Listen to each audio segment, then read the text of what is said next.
ഇതെന്താ പറ്റിയേ? എന്തെങ്കിലും ഒന്ന് പറഞ്ഞില്ല. എന്നെ ഒന്ന് വഴക്ക് പറയെങ്കിലും ചെയ്യ്. വരേ.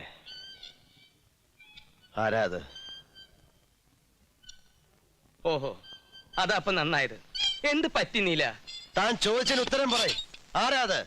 ഇതെന്താ എന്റെ നീല? അച്ഛന്റെ പടം നോക്കിയിട്ട് ആരാണ് ചോദിച്ച? അച്ഛൻ.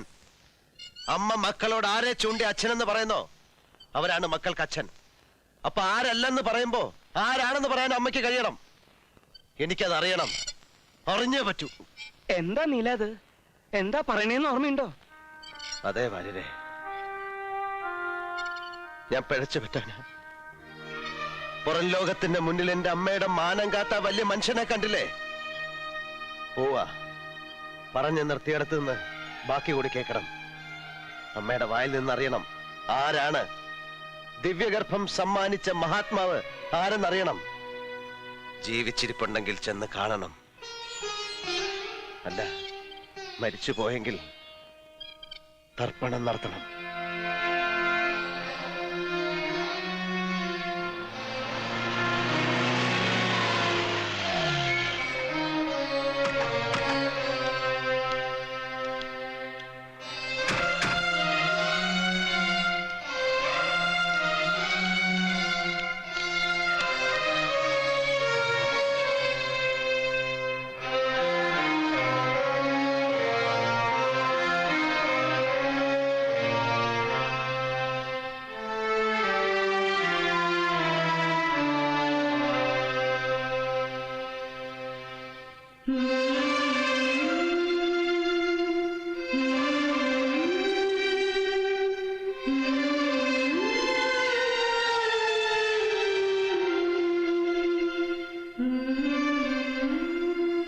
ഒന്നും മുഴുമിപ്പിക്കാതെ പോയി അല്ലേ വരുതേ?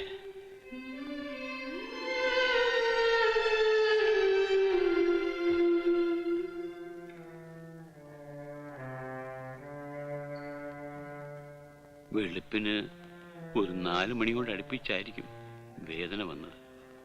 കടിച്ചമർത്തി കിടന്നു എന്നാ തോന്നുന്നത്. കയ്യെത്താവുന്നിടത്ത് വെച്ചിരുന്ന വേദനയുടെ ഗുളിക തൊട്ടിട്ടില്ല. മരിക്കാൻ തീരുമാനിച്ചതുപോലെ. അല്ല, നീലകണ്ഠൻ ഇങ്ങനെ നിന്നാലോ? പോയി കുളിച്ചിട്ട് വരിക. ചടങ്ങുകൾ തുടങ്ങാൻ നേരായി. ഓപ്പോൾക്ക് കൊള്ളി വെക്കണ ഏട്ടന്റെ മകൻ ഹരീഷ്ണ, മനസ്സിലായോ?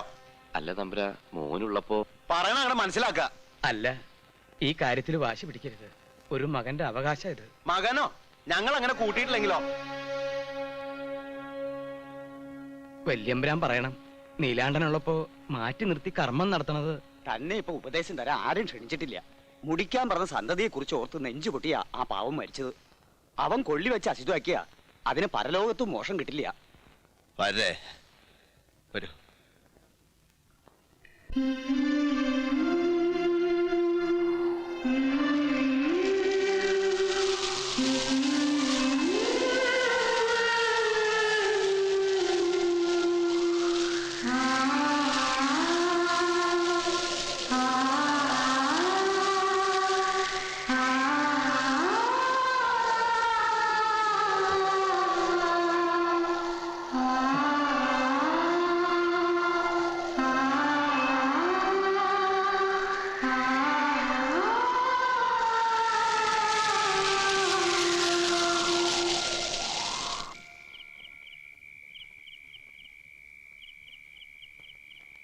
ഉള്ളിലെ തീ അണയുന്നില്ലല്ലോ വാര്യരെ. നീറി ദഹിക്കുക വയ്യ. പച്ചയ്ക്ക് കത്തുന്ന മനസ്സും ശരീരവുമായി വയ്യ. എന്തു പറഞ്ഞാലും ആശ്വാസം കിട്ടില്ല മനസ്സിന്. സഹിക്കുക, മറക്കാൻ ശ്രമിക്കുക. ഇല്ല വാര്യരെ, സത്യം അറിഞ്ഞാൽ മാത്രമേ എനിക്ക് സ്വസ്ഥത കിട്ടൂ. അതിനൊരാൾക്ക് മാത്രമേ എന്നെ സഹായിക്കാൻ കഴിയൂ. എഴുത്തച്ഛന് എനിക്ക് കാണണം. ഇപ്പോ ഈ രാത്രിയില്. അറിയാനുള്ള അവകാശം കുഞ്ഞിനുണ്ട്. പക്ഷേ എന്റെ ധർമ്മം കൊല്ലങ്ങളായി കോലത്തെ ഉപ്പും ചോറും തിന്നണു. കണ്ടതും കേട്ടതും എല്ലാം ഉള്ളിൽ മൂടി വെക്കുക. എനിക്കറിയാവുന്നതൊക്കെ എന്നോടുകൂടി മണ്ണടിഞ്ഞോട്ടെ. എന്നെ നിർബന്ധിക്കരുത്. പക്ഷേ ഒന്ന് കുഞ്ഞു മനസ്സിലായിക്കൊള്ളൂ, എല്ലാം കൊണ്ട് യോഗ്യനായ ഒരാളായിരുന്നു. രാജരക്തം തന്നെയാണ് ഈ ദേഹത്തോട് ഒഴുകുന്നത്. കാരണവന്മാരുടെ പിടിവാശിയും മത്സരവും അതുകൊണ്ട് നടക്കാതെ പോയി. ഇനിയിപ്പോ എഴുത്തച്ഛൻ എന്താ പറയേണ്ടത്? അദ്ദേഹം പോയിടത്തേക്ക് കുറെ വൈകി. ഇപ്പൊ അമ്മയും പോയി. പ്രാർത്ഥിക്കുക ആത്മശാന്തിക്ക് വേണ്ടി. ഒരിക്കലും വെറുക്കരുത്. ആഗ്രഹിക്കാണ്ട് കിട്ടിയ കുഞ്ഞായിട്ട് അമ്മ കണ്ടിരുന്നെന്നുള്ള വിചാരം വേണ്ട. കുഞ്ഞായിട്ട് തന്നെ കരുതിയിട്ടുള്ളൂ.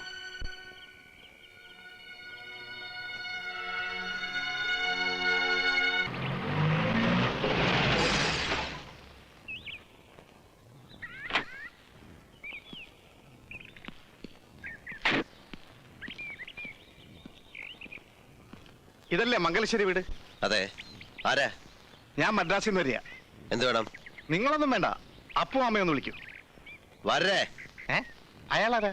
എനിക്ക് അപ്പു മാമയെ മാമ്പറ്റ അപ്പുക്കുട്ടി നായർ മൂപ്പരയാണുണ്ടത്. ആരാത്? ഒരു പിടിയില്ല. അപ്പു മാഷെ കാണാനെന്ന് തോന്നുന്നു. എവിടെന്നാ? മദ്രാസ്ന്നാ. എന്റെ അമ്മയുടെ അണ്ണാത അപ്പു മാഷ്. ഓ, മരിച്ചുപോയ കുട്ടിമാളുവിന്റെ മോൻ. പണ്ട് മദ്രാസിലേക്ക് നീ നാട് വിട്ട്. നാട് വിട്ടതല്ല, നാട്ടിൽ നിന്ന് കുറച്ചുകാലം മാറിയുന്നതാ. നീ അങ്ങ് ചീർത്തല്ലോ. ഞാൻ കാണുന്ന കാലത്ത് നീ കോല് പോലെ ഇരുന്നതല്ലേ. ചെല്ല്, ആ പത്തായപ്പുരയിലാ മാഷ് താമസം.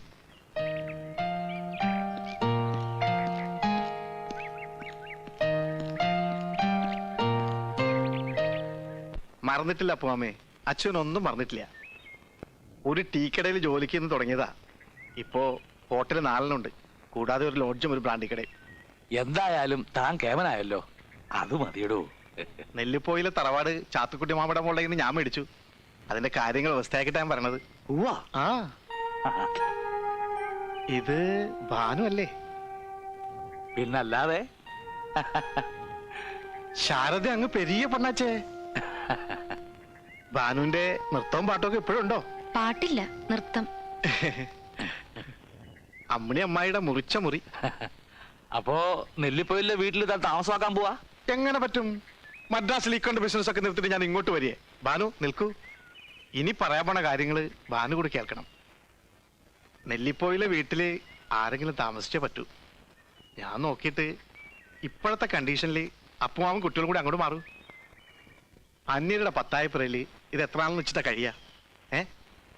അപ്പുമാമയ്ക്ക് വെറുതെ ഇരിക്കാണ്ട് അവിടുത്തെ കൃഷിയും കാര്യങ്ങളൊക്കെ നോക്കി നടത്താലോ. എന്തേ?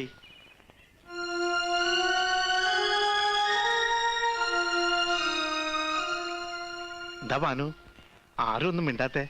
എന്നെ അന്യനായിട്ട് കാണാ? ഏയ്, അങ്ങനെ പറയല്ലേ അച്യുതാ. കുട്ടിമാളും എന്റെ സ്വന്തം പെങ്ങളല്ലേ. ആ പെങ്ങളുടെ സ്വന്തം മകനല്ലേ വിളിക്കുന്നേ. എന്താ ഭാനു?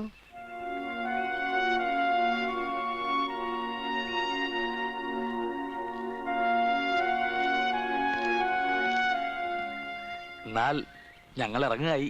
എന്തെങ്കിലും ആവശ്യം ഉണ്ടെങ്കിൽ വരാൻ മടിക്കരുത്. ഞാൻ ഇവിടെ തന്നെ ഉണ്ടാവും. ഇനി അതിന്റെ ആവശ്യമില്ല മിസ്റ്റർ. ഇനി ഇവർക്ക് ഞാനുണ്ട്. പക്ഷേ സെഞ്ച ഉദവികൾക്ക് നന്ദിയുണ്ട്. ആ, മദ്രാസിൽ വരുമ്പോൾ കോണ്ടാക്ട് ചെയ്യൂ. സെയ്താപ്പേട്ടിൽ നായരുടെ ഹോട്ടൽ. ആരോട് വെച്ചാലും മതി. എന്നാ വൈകണ്ട മാഷേ. വരേ. പോയി വരൂ. ചെല്ലും മോളെ.